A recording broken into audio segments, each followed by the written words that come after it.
The UN is at it again. On November 26, 2021, the General Assembly adopted a resolution referring to the Temple Mount in Jerusalem, where the Temple of Solomon once stood, by its Arabic name, the Haram al-Sharif.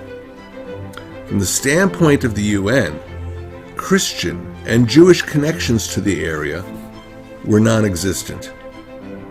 For years now, the UN's educational, scientific, and cultural organization, UNESCO, has been systematically pushing false narratives about Jerusalem that deny the historic connection of the Jewish people to their holy city. In May 2016, UNESCO decided that the Western Wall Plaza should be designated with quotation marks after adopting the term El Burak Plaza for the very same area with no qualification. UNESCO reaffirmed this language in subsequent years. These distortions, which were blatant violations of its own statute, have penetrated the discourse about Jerusalem in the international media, in universities, and in world parliaments.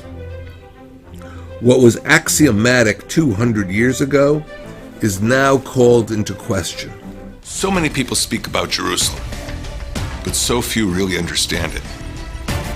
I've been a diplomat for over 3 decades, serving on the front lines of Israel's struggle over the Holy City. 30 years, and I'm still surprised by the scale of disinformation and by the depth of ignorance regarding the Holy City. The ignorance in the face of overwhelming evidence of its historical past. The ignorance regarding historical facts, even recent history. It's been 50 years since the reunification of Jerusalem. And while across the Middle East, holy sites are destroyed, in Jerusalem they're protected. And yet Israel's legitimacy is questioned time and time again. This would not be the first time. After the destruction of the temple in the year 70, close to 2,000 years ago, the Romans tried to eradicate the Jewish connection to Jerusalem, rename the holy city Alia Capitolina. They tried to crush the spirit of the survivors. But this historical connection was engraved in their memories, as well as in the Old Testament, the New Testament, and even in the Quran. Finally, the Jewish people did not stay away from their historical capital. They streamed back when they could, with the defeat of the Byzantines, the Crusaders, and whomever forcibly prevented them from praying at their holy sites.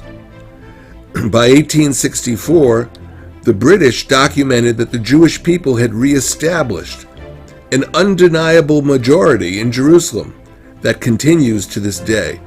With Israel's rebirth in 1948, the UN did not lift a finger as the Jews of Jerusalem were evicted and many of their synagogues were decimated. Today, the UN is twisting the historical record rather than protecting the legacy, rights, and heritage of all faiths in the Holy City.